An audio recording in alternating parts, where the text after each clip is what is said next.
semuanya. Sebelum kita masuk ke topik seru hari ini, kenalin aku Kumala Oktaviana. Aku Syakira Hana. Aku Rafaela Ramalini. Dan inilah video dari kami tentang proses ideation. So, siap eksplorasi dunia ide bareng kami.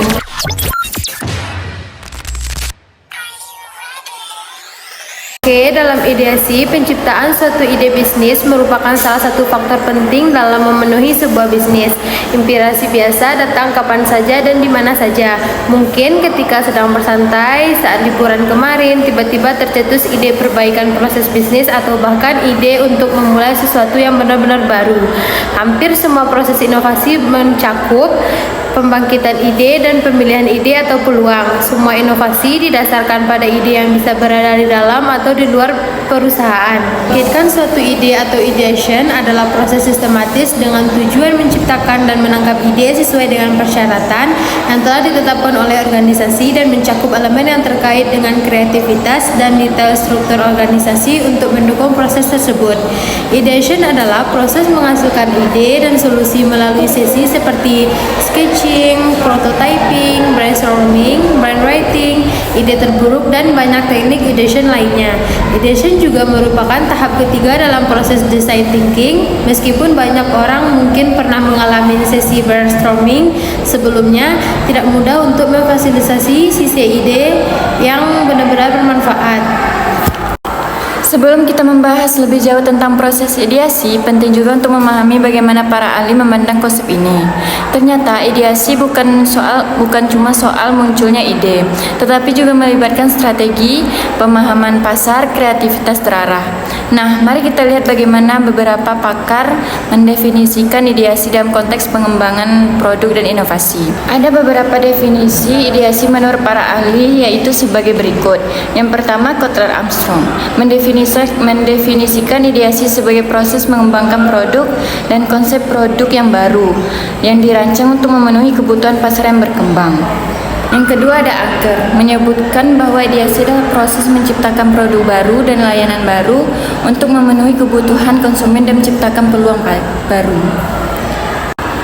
Yang kedua ada Anker, menyebutkan bahwa ideasi adalah proses menciptakan produk dan layanan baru untuk memenuhi kebutuhan konsumen atau menciptakan peluang baru. Yang ketiga ada Ulrich Eppinger, mendefinisikan ideasi produk baru sebagai proses kreatif mendalam menghasilkan gagasan-gagasan baru untuk produk atau layanan yang memenuhi kebutuhan konsumen. Yang terakhir ada Chopper, menjelaskan ideasi sebagai proses menghasilkan ide-ide baru untuk produk layanan yang kemudian dipilih, dikembangkan, dan dipasarkan. Dari definisi para ahli tersebut, dapat disimpulkan bahwa ideasi merupakan tahap awal dalam siklus pengembangan produk, di mana ide-ide kreatif dapat dihasilkan untuk memenuhi kebutuhan pasar atau menciptakan peluang baru. Setelah kita tahu apa itu ideasi, sekarang mari kita bahas sebenarnya untuk apa sih kita melakukan proses ideation ini. Jawabannya sederhana, supaya kita bisa menemukan banyak ide kreatif yang nantinya bisa menyelesaikan masalah atau tantangan konsumen atau pengguna. Oke, berikut ini ada beberapa tujuan utama dari proses ideation. Yang pertama yaitu untuk mengajukan pertanyaan yang tepat. Jadi kita mulai dengan benar-benar memahami apa yang dibutuhkan oleh konsumen. Dengan begitu, ide yang kita hasilkan akan lebih tepat sasaran. Yang kedua yaitu ideasi ini membantu kita menemukan solusi yang jelas, bukan asal-asalan. Dari banyak ide yang muncul, kita cari mana yang mungkin dijadikan inovasi nyata. Yang ketiga yaitu ideasi ini berguna untuk menggabungkan pemikiran dari berbagai anggota tim. Jadi, bukan cuma satu orang yang berpikir, tetapi semua juga ikut berkontribusi. Yang keempat yaitu melalui proses, kita bisa menemukan peluang-peluang baru yang mungkin sebelumnya tidak terpikirkan. Ide-ide ini kadang muncul secara tidak terduga. Yang kelima, tujuan ideasi adalah untuk menghasilkan banyak ide dengan berbagai variasi. Semakin banyak pilihan, semakin besar kemungkinan kita menemukan solusi yang baik. Dan yang terakhir, ideasi itu bertujuan untuk mendapatkan solusi yang baru dan bisa digunakan secara nyata dalam produk atau layanan kita. Jadi intinya ideasi itu penting banget dalam proses berinovasi, karena dari sinilah ide-ide luar biasa muncul dan berkembang jadi solusi yang nyata. Nah, setelah tahu apa itu ideasi dan apa tujuannya, sekarang kita bahas bagaimana tahap-tahapan dalam proses inovasi. Yang pertama ada tahapan inspiration, yaitu menggali masalah dan peluang.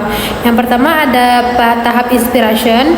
Kita fokus untuk memahami masalah, kebutuhan, dan tantangan yang dihadapi oleh konsumen atau pengguna. Kita cari tahu sebenarnya apa sih persoalan yang belum terpenuhi. Nah, yang kedua yaitu ada tahapan ideation, menciptakan beragam ide solusi. Selanjutnya kita di sini membahas tim atau individu mulai menciptakan sebanyak mungkin ide solusi dari hasil pemahaman sebelumnya. Tujuannya adalah untuk menemukan konsep produk atau layanan terbaik yang bisa menjawab masalah yang sudah kita identifikasi. Selanjutnya, yang ketiga yaitu ada tahap implementation atau mewujudkan ide jadi produk nyata, yaitu mengubah ide tadi menjadi karya nyata. Di sini kita mulai membuat prototipe, melakukan uji coba, dan memperbaiki produk berdasarkan feedback. Tujuannya adalah agar ide yang tadi hanya di atas kertas bisa benar-benar digunakan oleh konsumen, memberikan manfaat dan jawaban kebutuhan mereka secara nyata. Setelah memahami pengertian dan tujuan ideasi, sekarang kita masuk ke bagian yang sangat penting, yaitu tahapan-tahapan proses ideasi itu sendiri.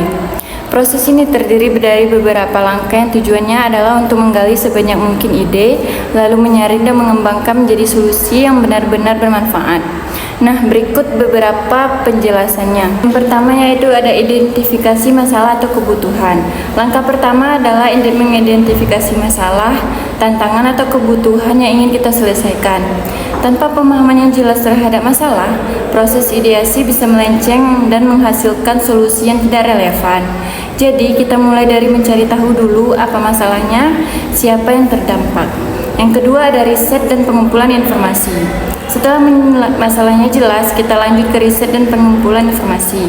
Di tahap ini, kita mencari data, wawasan, dan referensi yang bisa membantu memperkaya sudut pandang kita. Semakin banyak informasi yang dikumpulkan, semakin luas landasan yang menghasilkan ide yang relevan dan inovatif. Yang ketiga ada brainstorming ide. Ini adalah tahapan inti dari proses ideasi, yaitu sesi brainstorming. Semua anggota tim diajak untuk berpikir dan kreatif, menghasilkan sebanyak mungkin ide tanpa langsung melihat apakah ide itu bagus atau tidak.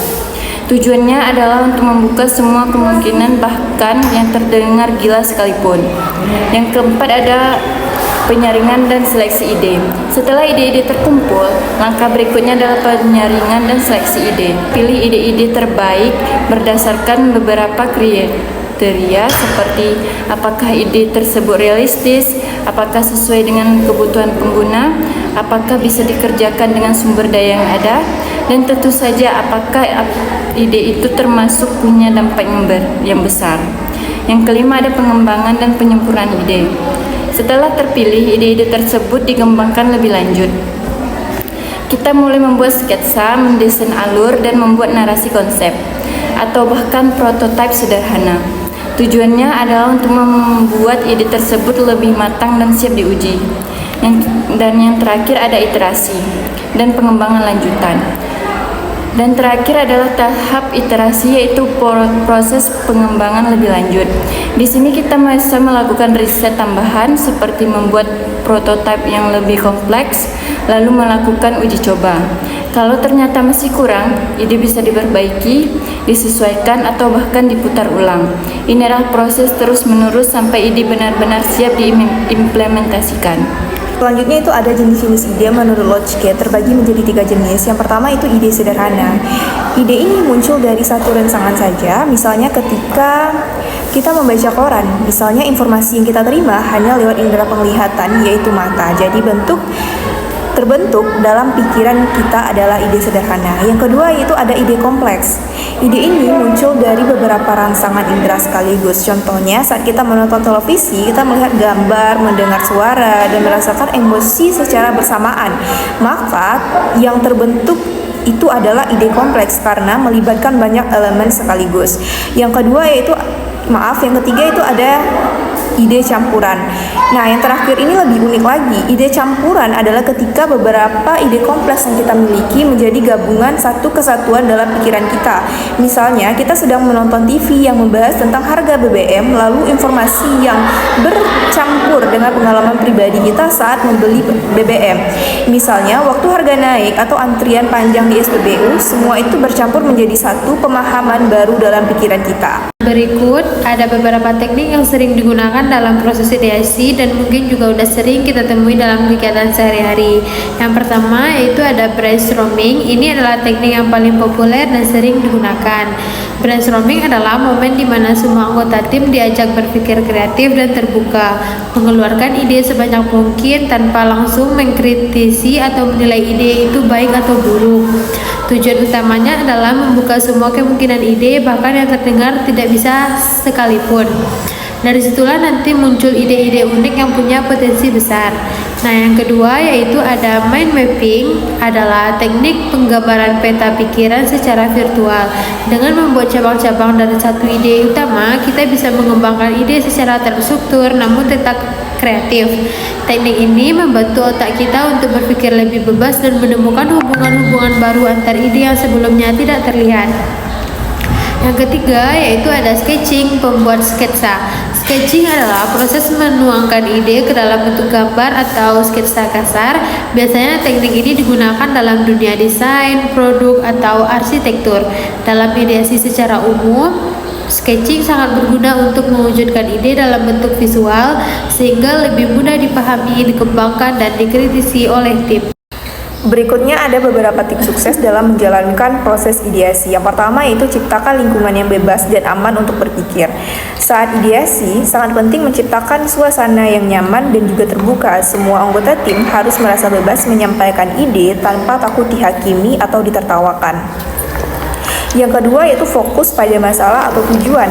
Jangan sampai sesi ideasi jadi melebar kemana-mana. Tetap fokus pada masalah yang ingin diselesaikan atau tujuan utama yang ingin dicapai. Hal ini akan membantu penyaringan ide-ide yang benar, relevan, dan berguna. Yang ketiga yaitu prioritaskan kuantitas di awal, kualitas belakangan. Di tahap awal, jangan buru-buru menilai apakah sebuah ide bagus atau tidak. Semakin banyak ide yang dikumpulkan, semakin besar kemungkinan kita menemukan ide yang benar-benar hebat. Yang keempat yaitu gunakan teknik kreatif. Jangan hanya mengandalkan diskusi biasa, gunakan teknik-teknik kreatif seperti brainstorming, mind mapping, Canva, atau six thinking hat. Teknik ini bisa membantu berpikir dari sudut pandang yang berbeda atau secara luas. Yang kelima, libatkan beragam perspektif. Ideasi akan jauh lebih kaya melibatkan anggota tim dari latar belakang yang berbeda-beda. Perbedaan cara pandang, pengalaman, dan bidang keahlian bisa menghasilkan ide-ide yang lebih beragam dan juga inovatif. Yang keenam yaitu dokumentasi semua ide. Pastikan semua ide yang muncul itu dicatat atau direkam sekecil apapun. Dan yang terakhir yaitu jangan takut gagal. Dalam proses ideasi, gagal itu biasa. Bahkan seringkali dari kegagalanlah kita menemukan solusi yang benar-benar baik. Terima kasih. Oke guys, jadi sekian presentasi atau pembahasan materi tentang proses ideasi yang telah kami lakukan.